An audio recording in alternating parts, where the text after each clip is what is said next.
Hello दोस्तों, आप सभी का हमारे YouTube चैनल पे स्वागत है। आप सभी लोग कैसे हैं? मैं आशा करता हूं आप सभी लोग स्वस्थ होंगे और मस्त होंगे।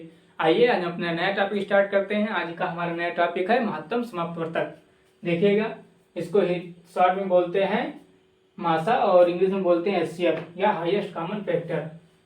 देखिए क्या कह रहा है, ऐसी संख्याएं जो दो या दो से अधिक संख्याओं को पूर्णतः विभाजित करें उन संख्याओं का समापवर्तक कहलाती हैं। मतलब मान लीजिए कोई संख्या दी गई है तो उस संख्या को कोई संख्या दो या दो से अधिक बार मतलब दो या दो से अधिक संख्याओं को विभाजित करती है तो वो संख्या उसका क्या कहलाती है कि समापवर्तक कहलाती है। और उन संख्याओं में से देखिए क्या कह रहा है, ऐसी बड़ी से बड़ी संख्या जो दी गई दो या दो से अधिक संख्याओं को पूर्णतः विभाजित करे। मतलब ऐसी बड़ी से बड़ी संख्या, जो संख्या मान लीजिए दी गई हो उसमें से ऐसी से बड़ी संख्या जो दी गई दो या दो से अधिक संख्या, मतलब कोई दो या दो से अधिक संख्याएं दी गई हैं उस संख्या मतलब उस पूर्णतः विभाजित करें। दी गई संख्याओं का क्या कहलाता है, महत्तम समापवर्तक कहलाती है। इसे संक्षेप में मासा या एचसीएफ लिखते हैं। इसका जो कहने का तात्पर्य यह है कि मान लीजिए कोई संख्याएं दी गई हो, जैसे मान लीजिए 40, 50, 60 इस टाइप की संख्याएं दी गई हो और उसको मान लीजिए कि 10 से भी विभाजित हो जाएंगी और 5 से भी पूर्णतः विभाजित हो जाएंगी। मतलब ऐसे नंबर से विभाजित हो जाए जो पूर्णतः विभाजित हो, मतलब सभी संख्याओं को विभाजित करे। उस ये जो संख्याएं 10, 5 हैं ये क्या होंगी हमारी, ये समापवर्तक कहलाती हैं। क्या कहलाती है, समापवर्तक कहलाती हैं। और मान लीजिए 10 और 15, मतलब मान लीजिए संख्याएं 10 हैं, 15 हैं, 60 हैं, तो इसमें से जो बड़ी से बड़ी संख्या होगी, जो इसमें से जो सभी संख्याओं को काट दे, मतलब सभी संख्याओं को पूर्णतः विभाजित करे, जिसमें से बड़ी संख्या होगी वो क्या होगी, हमारी महत्तम समापवर्तक। यही जो बोर्ड पे लिखा गया उसका संक्षेप में यही कहने का मतलब है। देखिएगा जैसे इसमें एग्जाम्पल देखिएगा, आप क्या कह रहा है, एग्जाम्पल देखिएगा जैसे 15, 30, 45 के समापवर्तक। समापवर्तक का मतलब ये हुआ कि जो 15 लिखा है, 30 लिखा है, 45 लिखा, समापवर्तक मतलब ऐसी संख्या से हमें देखना है कि जो ये तीनों संख्याओं को काटे। देखिए 3 से भी 15 डिवाइड हो रहा है, 3 से 30 भी डिवाइड हो रहा है और 3 से 45 भी डिवाइड हो रहा है। और देखिए ये 5 है, जो 5 से भी 15 डिवाइड हो रहा है, 30 भी डिवाइड हो रहा है, 45 भी डिवाइड हो रहा है, तथा 15 क्या है, 15 से भी डिवाइड हो रहा है। तो इसलिए जो संख्याएं 30, 15, 30 और 45 लिखी गई हैं, इनके जो समापवर्तक हैं, समापवर्तक जो पहला पॉइंट हमारा लिखा गया है कि समापवर्तक किसे कहते हैं। समापवर्तक मतलब ये जो 3, 5, 15 है, क्या 3, 5 तथा 15 है। देखिए यहाँ दो या दो से अधिक संख्याएं हैं और इसके समापवर्तक देखिए क्या है, 3, 5, 15 है, क्योंकि ये जो संख्याएं लिखी गई इससे ये विभाजित होती है, तीन की तीनों संख्याएं विभाजित होती हैं तो ये समापवर्तक होंगी। लेकिन अब इन जो समापवर्तक आया है, 3, 5, 15, इनमें से ऐसी बड़ी से बड़ी संख्या लेना है जो दी गई दो या दो से अधिक संख्या है। मतलब जो इसमें से ऐसी संख्या को हमें देखना है कि जो दी गई संख्याओं को दो या दो से अधिक संख्याओं को पूर्णतः विभाजित करे। तो देखिए जो बड़ी से बड़ी संख्या क्या है, हमारा 15 है, क्या है 15 है। जो 15 हमारा बड़ी से बड़ी संख्या है, इसमें से देखिए 15 से हमारी ये सभी संख्याएं क्या हो रही है, पूर्णतः विभाजित होती है। 15 के 15, 15 30 और 15 45 हो रहा। तो इसलिए इसमें से जो सबसे बड़ी संख्या होगी क्या होगी, सबसे बड़ी संख्या होगी वो हमारा क्या होगा, मासा होगा। ठीक है, आप लोग समझ पाए। आइए एक उदाहरण से आप लोगों को और अच्छे से समझाने की कोशिश करते हैं। देखिएगा एग्जाम्पल और देखिएगा, जैसे में देखिएगा, जैसे में क्या है, जैसे 24, 30 और 42, 24, 30 और 42 का मासा। अभी आप लोगों को क्या बताया हमने बताया था कि इसके जो समापवर्तक होंगे और समापवर्तक में जो सबसे बड़ी समापवर्तक होगा वो हमारा क्या होगा, मासा होगा। देखिए इसके जो समापवर्तक क्या है, देखिए ये कितने से कट जाएगा, ये 2 से भी कटेगा। देखिए 2 से 24 भी कट रहा है, 30 भी कट रहा है और 42 भी कट रहा है। ठीक है, ये 3 से भी कट जाएगा, कितने से, 3 से भी कट जाएगा। देखिए 3 और 24, 3 2 30 और 3 से इसको काटेंगे तो कितना हो जाएगा, 14 42। और देखिए ये देखिए फिर 6 से भी कट रहा है, किससे, 6 से भी कट रहा है, किससे, 6 से भी कट रहा है, किससे, 6 से। 6 से देखिए 6 से 24, 30, 42 कट रहा है। तो ये क्या है, ये समापवर्तक है। क्या है, समापवर्तक है। क्या है, समापवर्तक है। और इसमें से जो बड़ी से बड़ी संख्या होगी जो सभी संख्याओं को काटे वो क्या होगा, हमारा मासा होगा। तो देखिए इसमें से 6 जो है, 6 ये क्या है, बड़ी से बड़ी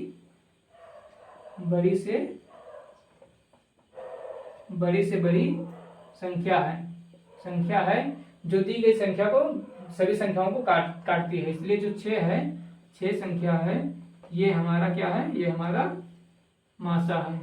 क्या है, ये हमारा मासा है। मासा कितना आ गया, 6 आ गया हमारा। ये देख, इस तरीके से हम मासा को आसानी से समझ सकते हैं। इस तरीके से मासा आसानी से समझ सकते हैं और उसको हम आसानी से ज्ञात भी कर सकते हैं। आइए देखते हैं मासा की किन किन विधियों से मासा ज्ञात कर सकते हैं। अभी महत्तम समाप्तोत्तर किसे कहते हैं और महत्तम समाप्तोत्तर क्या होता है। अब देखिए महत्तम समाप्तोत्तर ज्ञात करने की विधियां कौन कौन सी है। महत्तम समाप्तोत्तर ज्ञात करने के लिए जो सबसे पहले विधि हमारी है वो अभाज्य गुणनखंड विधि है।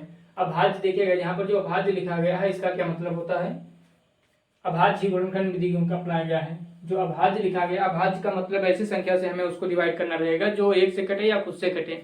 दो ही एक ऐसी संख्या है जो अभाज्य संख्या है। तो इसलिए यहाँ पर ध्यान देना कि जो भी हम इसका जो भी संख्याएं लिखी रहेंगी उसका जो भी संख्याएं लिखी रहेंगी उसका मासा जब ज्ञात करेंगे तो अभाज्य गुणनखंडों से उसको डिवाइड करेंगे और उसमें से जो बड़ी संख्या होगी वो हमारा क्या होगा, वो होगा मतलब मासा होगा। तो यहाँ देखिए अभाज्य गुणनखंड विधि क्या, पहला विधि क्या हमारा है, अभाज्य गुणनखंड विधि। इसको इंग्लिश में बोलते हैं प्राइम फैक्टराइजेशन मेथड। देखिए क्या करना है इसमें, सर्वप्रथम दी गई संख्याओं को क्या करना है, सर्वप्रथम दी गई संख्याओं को अभाज्य, देखिए यहाँ भी अभाज्य लिखा गया, इस पे अभाज्य पर आप लोग ध्यान देना, अभाज्य गुणनखंडों के गुणनफल के रूप में, मतलब जो अभाज्य गुणनखंड आएंगे उसके गुणनफल के रूप में लिखते हैं।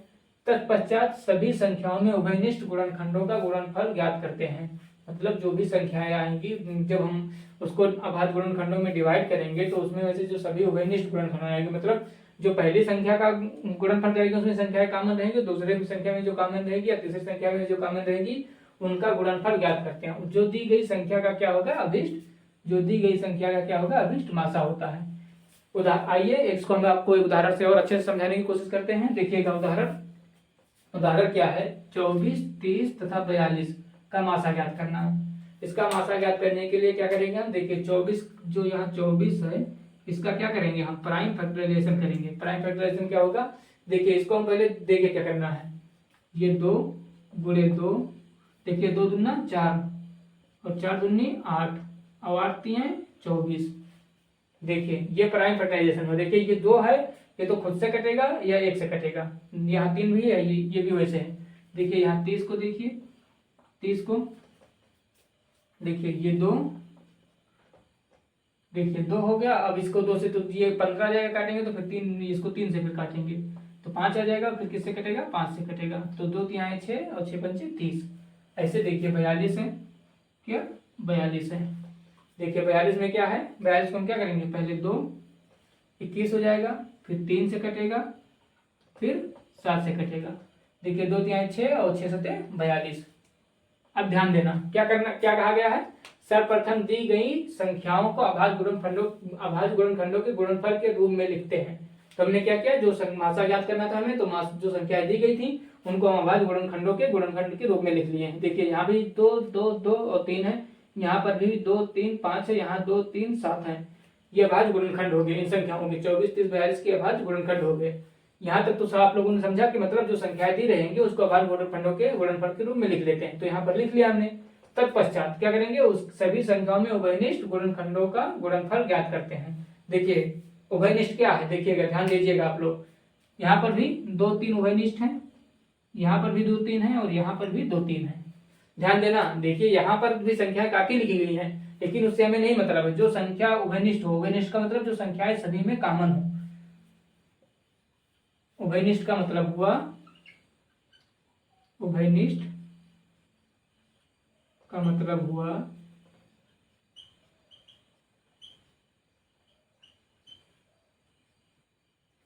जो सभी में क्या हूं, कॉमन हो, क्या हूं, कॉमन हो। तो देखिएगा यहाँ पर क्या है, यहाँ पर भी 2 3 है, यहाँ पर भी 2 3 है और यहाँ पर भी 2 3 है। तो ये क्या हो जाएगा, 2 गुणे 3 इज इक्वल टू क्या हो जाएगा, 6। क्या कहा गया है, जो गुणनफल ज्ञात करते हैं, जो दी गई संख्या का क्या होगा, अभिष्ट मासा होगा। तो मतलब 6 एक ऐसी अभिष्ट संख्या है जो इस संख्या का मतलब मासा है। तो इसलिए मासा के क्या हो जाएगा, हमारा मासा क्या हो जाएगा, 6 हो जाएगा। और इसके परिभाषा में भी यही कहा गया था, जो इसके परिभाषा लिखा गया था उसमें क्या कहा गया था, जो मतलब जो इन संख्याओं का जो सबसे बड़ी संख्या होगी, मतलब जो सबसे बड़ी संख्या होगी हमारा क्या होगा, मासा होगा। तो देखिए यहाँ पर भी 6 आया है, ये इन संख्याओं का क्या है, मासा है। आइए हम आगे देखते हैं दूसरी विधि क्या है, दूसरी विधि से हम कैसे मासा ज्ञात कर सकते हैं। तो देखिएगा आप लोग, लोगों ने देखा कि अविभाज्य गुणनखंडों की विधि से कैसे मासा ज्ञात करते हैं, और आइए अब देखते हैं कि भाग विधि से कैसे मासा ज्ञात करते हैं। तो अविभाज्य गुणनखंडों की विधि के आप लोगों ने समझ लिया होगा, और आइए अब देखते हैं भाग विधि से कैसे मासा ज्ञात करते हैं। क्या कहा गया है, सर्वप्रथम दी गई दो संख्याओं में से बड़ी संख्या को, क्या ये कोई संख्या दी गई है, सर्वप्रथम दी गई दो संख्याओं में से बड़ी संख्या को छोटी संख्या से विभाजित करके शेषफल प्राप्त करते हैं। क्या करते हैं, शेषफल प्राप्त करते हैं, तथा प्राप्त शेषफल से भाजक को भाग दिया जाता है। क्या किया जाता है, जो शेषफल प्राप्त होगा उसको भाजक से भाग दिया जाएगा। यह प्रक्रिया तब तक दोहराई जाती है जब तक शेषफल शून्य न प्राप्त हो जाए, मतलब शेषफल शून्य न जाए। इस प्रकार अंतिम भाजक ही दी गई दो संख्याओं का मासा होता है। क्या होता है, दो संख्याओं का मासा होता है। इसका जो पहला पॉइंट लिखा गया है उसमें ध्यान दीजिएगा, यदि मान लीजिए दो संख्याएं दी गई हो, एक संख्या छोटी हो और एक संख्या बड़ी हो, ये ध्यान देना कि कभी भी मासा पूछा जाएगा तो उसमें एक संख्या छोटी दी जाएगी, एक संख्या बड़ी दी जाएगी।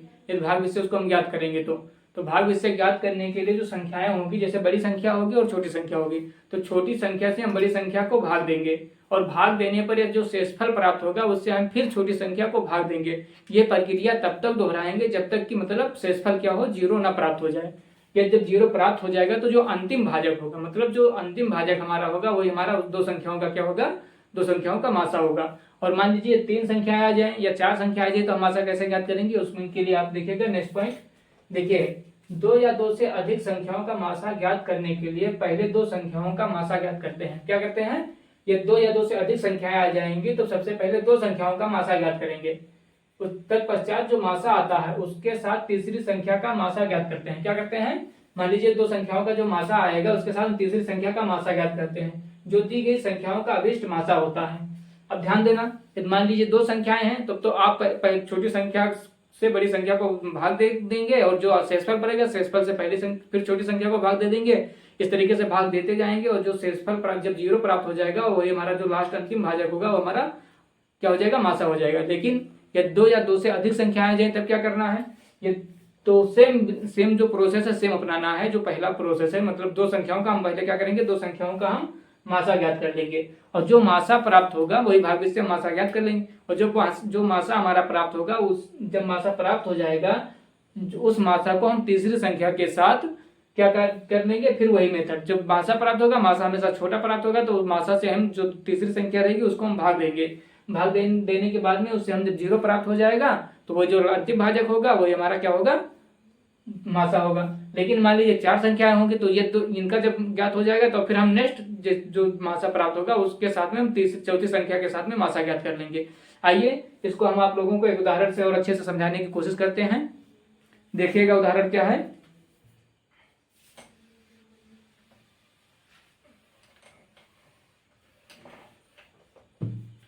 उदाहरण क्या है,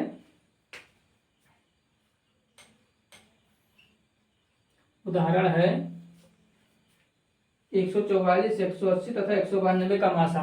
कितना, 144, 180 तथा 192 का क्या ज्ञात करना है, मासा। मासा क्या ज्ञात करना है, मासा भाग विधि से। किससे, भाग विधि से। देखिएगा क्या कहा था, सबसे पहले क्या पॉइंट था हमारा कि पहले दो संख्याएं मान लीजिए हम ले लेंगे, पहली दो संख्या 144 और 180। कितना, 144, 180। अब जो छोटी संख्या होगी, छोटी संख्या से हम बड़ी संख्या को क्या करेंगे, भाग देंगे। देखिएगा क्या होगा, 144 हमारी छोटी संख्या है, इससे हम किसको भाग देंगे, बड़ी संख्या 180 को। देखिए 144 करने में 144 हो जाएगा, यहाँ पर 6 आ जाएगा और यहाँ पर 3 बच जाएगा। यहाँ पर देखिए, यहाँ 7 में से 4 गया 3। अब इस 36 से हम डिवाइड करेंगे किसको, 144 को। कितने को, 144 को। अब 36 को हम जब 144 से गुणा करेंगे कितने बार, 4 बार। 4 बार में 144 हो जाएगा। 4 6 24 के 4 और 4 3 12 और 2 14। तो यहाँ क्या हो गया, शेषफल 0 प्राप्त हो गया। तो क्या कहा गया था, जब हम पहली संख्या छोटी संख्या से बड़ी संख्या को भाग देंगे और जो शेषफल प्राप्त होगा, शेषफल से हम किस संख्या को भाग देंगे और जब हमारा शेषफल 0 प्राप्त हो जाएगा तो अंतिम जो भाजक होगा, क्या, अंतिम भाजक। अंतिम भाजक हमारा क्या है, अंतिम भाजक हमारा ये क्या है, 36। इसलिए 144 180 144 180 का मासा क्या है, 144 180 का मासा 144 180 का मासा हमारा क्या है, 36 है, 36 है। अब क्या कहा गया था, या दो से अधिक संख्याएं हैं तो पहले दो संख्याओं का मासा ज्ञात कर लेंगे और फिर उस मासा को हम तीसरी संख्या के साथ मासा ज्ञात करेंगे। तो यहाँ देखिएगा, इसलिए हमारा जो मासा होगा क्या, 36 और 192 का मासा ज्ञात करना है। क्या ज्ञात करना है, 36 और 192 का मासा ज्ञात करना है। अब देखिएगा यहाँ पर छोटी संख्या क्या है, 36, बड़ी संख्या क्या है, 192। तो हम 36 से भाग दे देंगे किसको, 192। ये कितनी बार जाएगा, 5 बार। 36 पंचे कितना होता है, 36 पंचे 100, 6 पंचे 30 के 0, 6 और 5 15 और 3 18, 180। यहाँ पर 2 और यहाँ पर 1। अब देखिए यहाँ पर शेषफल कितना प्राप्त हुआ, 12। अब इस 12 से हम भाग देंगे कितने को, 36 को। कितने को, 36 को। जब हम इसको भाग देंगे तो कितना होगा, 12 क्या है, 36। क्या हो जाएगा, 36। यहाँ पर क्या होगा, शेषफल 0 हो जाएगा। क्या होगा, शेषफल 0 हो जाएगा। इसलिए जो अंतिम भाजक होगा, वो क्या होगा, अंतिम भाजक जो है,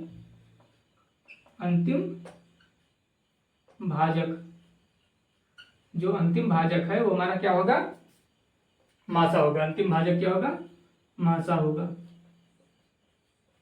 होगा। ठीक है। इसीलिए 144 180 तथा 112 का मासा भाग्य से इस तरीके से हम आसानी से ज्ञात कर सकते हैं। देखिएगा, इसलिए 144 180 192 का मासा जो है, का मासा कितना है, 12 है। ठीक है।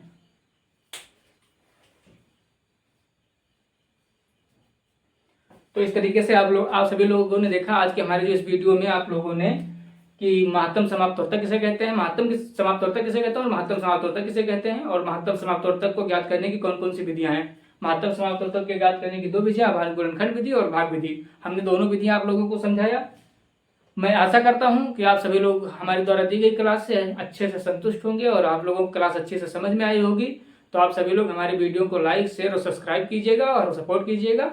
धन्यवाद।